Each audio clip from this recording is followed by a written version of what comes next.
Israel और फिलिस्तीन के बीच लगातार जंग जारी है। हमास की तरफ से किए गए एक हमले ने इजराइल को कैसे हिलाकर रख दिया, उसकी तस्वीरें इस वक्त पूरी दुनिया देख रही है। मिनटों सेकंडों में हमास ने इजराइल जैसी सुपर सैन्य पावर को धराशायी कर दिया।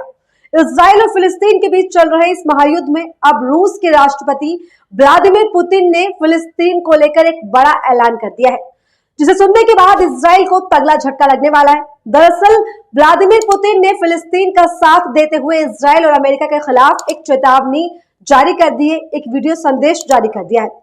क्या कुछ रूस के राष्ट्रपति व्लादिमीर पुतिन ने कहा है, आपको बताएंगे और साथ ही आपको सुनाएंगे। लेकिन उससे पहले पूरी खबर क्या है, जरा उस पर एक नजर डालिए। Breaking news, Putin, I am warning that America should not interfere in Israel-Palestine war. If America does that, we will openly help to Palestine. यानी कि इजराइल फिलिस्तीन जंग में व्लादिमीर पुतिन ने अमेरिका को दूर रहने की चेतावनी दे दी है और कह दिया है कि अगर मना करने के बाद भी अमेरिका ने इस जंग में दखल देने की जरा भी कोशिश की तो रूस सीधे तौर पर सामने आकर फिलिस्तीन का समर्थन करेगा और समर्थन करके जो है इजराइल के खिलाफ हमला बोलेगा। व्लादिमीर पुतिन ने अमेरिका और इजराइल को खुले शब्दों में चेतावनी दे डाली है कि फिलिस्तीन को टारगेट ना किया जाए, वरना उसका अंजाम इजराइल और अमेरिका को भुगतना पड़ेगा। दोस्तों, आपको बता दें कि अमेरिका उन देशों में शुमार है जो हमास के हमले किए जाने के बाद इजराइल के साथ खड़ा हुआ है। लगातार हमास के इजराइल पर हमले के बाद इजराइल किस तरह से सैन्य ताकत पे जीरो हो गया, वो पूरी दुनिया ने देखा। हमास के एक हमले से कैसे ताकतवर इजराइल की हालत खराब होती चली गई, कैसे जो है उसकी नींव हिल गई, वो भी सभी ने देखा। हमास के हमले के बाद अमेरिका ने खुलकर हमास का कड़ा विरोध करते हुए इजराइल को समर्थन दिया, इजराइल के विपक्ष पक्ष में जो है खड़ा रहा। ऐसे में इजराइल और फिलिस्तीन के बीच जारी जंग में दुनिया के अलग अलग देश अपनी सहूलियत के हिसाब से किसी एक देश को समर्थन देते हुए नजर आ रहे, एक देश को सपोर्ट कर रहे। जहां भारत, अमेरिका जैसे देश खुलकर इजराइल का समर्थन कर रहे हैं, तो वहीं पाकिस्तान, अफगानिस्तान, कुवैत जैसे देश फिलिस्तीन के पक्ष में खड़े हुए नजर आ रहे हैं। लेकिन अब रूसी राष्ट्रपति व्लादिमीर पुतिन ने खुलकर फिलिस्तीन का समर्थन कर दिया है। रूसी राष्ट्रपति पुतिन का कहना है कि स्वतंत्र संप्रभु फिलिस्तीनी राज्य का निर्माण एक जरूरत है। एनडीटीवी की खबर के मुताबिक अमेरिका ने फिलिस्तीन के हितों और उनकी स्वतंत्रता को नजरअंदाज किया। रूसी राष्ट्रपति पुतिन, ये सब राष्ट्रपति ने कहा है। दोस्तों, रूस के इस बयान के इजराइल को कितनी मुसीबतों का सामना करना पड़ सकता है, उसका अंदाजा खुद इजराइल को भी शायद ना हो। आगे खबर में क्या कुछ लिखा है वो भी आप देखिए। इजराइल और हमास के बीच खूनी संघर्ष जारी है। इस बीच रूसी राष्ट्रपति व्लादिमीर पुतिन ने मंगलवार को कहा कि इजराइल और फिलिस्तीनियों के बीच क्रू हालिया हिंसा ये दिखाती है कि अमेरिकी नीति मध्य पूर्व में विफल हो गई है और फिलिस्तीनियों की जरूरतों पर कोई ध्यान नहीं दिया गया। रॉयटर्स की रिपोर्ट के मुताबिक पुतिन के प्रवक्ता दमित्री पेस्कोव ने कहा है कि क्रेमलिन दोनों युद्धरत पक्षों के संपर्क में है और संघर्ष को सुलझाने में भूमिका निभाना चाहेगा। पेस्कोव ने चेतावनी दी कि संघर्ष के अन्य क्षेत्रों में फैलने का जोखिम हो सकता है।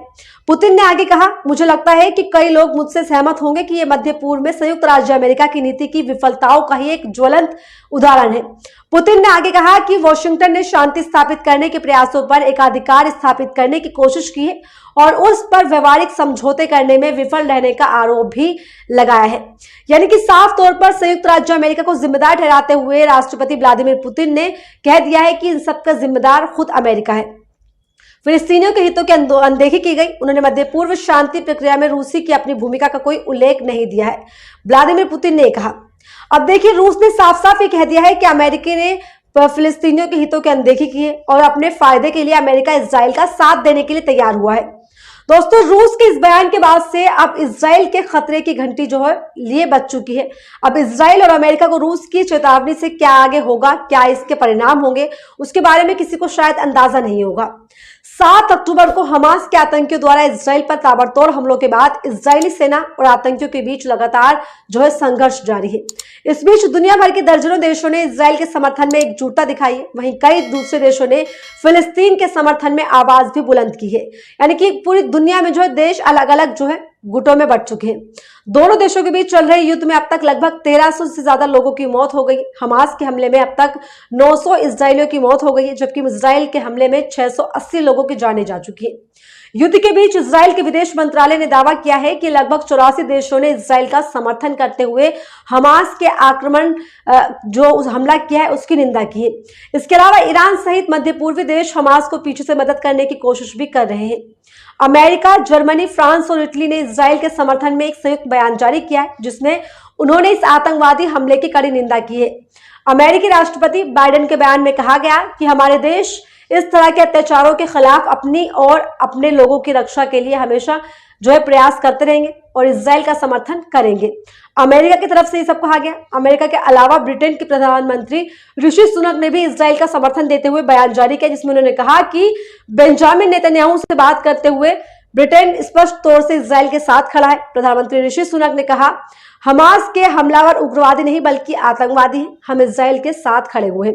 इस तरह से अमेरिका के बाद फ्रांस और ब्रिटेन का भी मिला। फ्रांस के राष्ट्रपति इमैनुअल मैक्रों ने भी इजराइल का समर्थन करते हुए आधिकारिक बयान दिया। मैक्रों ने कहा कि हम इजराइल के साथ खड़े हैं। साथ ही मैक्रों ने कहा कि इजराइल के लोगों से साथ में फ्रांस और जर्मनी खड़े हुए हैं। इजराइल के प्रधानमंत्री बेंजामिन नेतन्याहू ने इजराइल सेना को पूरी गाजा पट्टी पर कब्जा करने के आदेश भी दे दिए। इसके लिए इजराइल ने गाजा बॉर्डर पर तकरीबन 3 लाख सैनिक भेज दिए। तो दोस्तों, इस तरीके से France, Britain, Germany, America Israel का खुले तौर पर समर्थन कर रहे हैं। लेकिन वो चेतावनी जो व्लादिमीर पुतिन ने यानी कि रूस की तरफ से दी गई है, रूस ने साफ तौर पर यह कह दिया है कि अमेरिका को पैलेस्तीन और इजराइल की वॉर से बिल्कुल अलग रहना चाहिए, क्योंकि कहीं ना कहीं यूक्रेन का पैच, क्योंकि कहीं ना कहीं रूस का यह कहना है कि जिस तरह से रूस ने यूक्रेन पर हमले किए और लगातार उसको अपने पक्ष में करने की कोशिश की, उस तरह से कहीं ना कहीं इजराइल के आड़ लेते हुए इजराइल का समर्थन करने का दावा जो अमेरिका कर रहा है, उसमें भी कहीं ना कहीं उसकी कुछ उसकी ऐसी नीतियां हैं जिसकी वजह से वो इजराइल का सपोर्ट कर रहा है। इसी के साथ मैं आपको बता दें कि रूस लगातार फिलिस्तीन का समर्थन कर रहा है और फिलिस्तीन का समर्थन करते हुए भी चेतावनी अमेरिका और इजराइल को दे डाली है कि अगर अमेरिका ने इस जो वॉर चल रही है उसमें घुसने की कोशिश की, उसमें दखल अंदाजी करने की कोशिश की, तो साफ तौर पर से रूस ने जो ये बयान दिया है, उसके बाद रूस खुद सामने आकर फिलिस्तीन का समर्थन करता हुआ दिखाई देगा और इजराइल के खिलाफ हमले भी बोलेगा। दोस्तों, चेतावनी दे दी, जिसके बाद इजराइल को बहुत सारी मुसीबतों का सामना करना पड़ सकता है, क्योंकि हम जानते हैं सभी कि अमेरिका सबसे सुपर पावर देश है, जिसकी सैन्य ताकत सबसे ज्यादा तेज है, सबसे ऊंची है। लेकिन उसके बावजूद भी जिस तरह से अमेरिका को अमेरिका इजराइल का समर्थन कर रहा है, इजराइल और रूस को लेकर जिस तरीके से कहा जा रहा है कि रूस ने भी अब साफ तौर पर यह कह दिया है कि वो फिलिस्तीन का सामने आकर समर्थन करेगा, फिलिस्तीन के लिए मदद की हर मुमकिन कोशिश करेगा। अब देखना दिलचस्प ये होगा कि किस तरीके से अलग अलग देश पूरे दुनिया के 2 गुट में बंट चुके हैं, किस तरीके से अमेरिका, फ्रांस, जर्मनी ब्रिटेन लगातार इजराइल का समर्थन करते नजर आए, इजराइल के साथ में खड़े नजर आ रहे हैं। इसके साथ ही फिलिस्तीन का समर्थन करने के लिए अब इजराइल का विरोध करने उतर गए हैं रूस के राष्ट्रपति व्लादिमीर पुतिन। रूस ने साफ तौर पर कह दिया है कि इस युद्ध में फिलिस्तीन का समर्थन वो करेंगे और फिलिस्तीन को एक अलग राज्य का दर्जा जिस तरह से मिलना चाहिए वो उसकी एक जरूरत हो चुकी है। अपने एक आधिकारिक बयान में रूस के राष्ट्रपति व्लादिमीर पुतिन ने ये तमाम बातें कही हैं, जिससे कि अमेरिका सहित इजराइल की भी मुश्किलें बढ़ती हुई नजर आ रही है।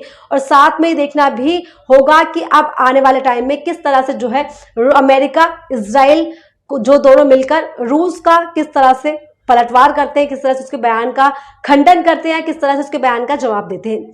तो इस पूरे मुद्दे पर आप क्या सोचते हैं, कमेंट में जरूर बताइएगा। और ऐसे तमाम अपडेट्स के लिए बने रहिए मेरे साथ दी घंटा।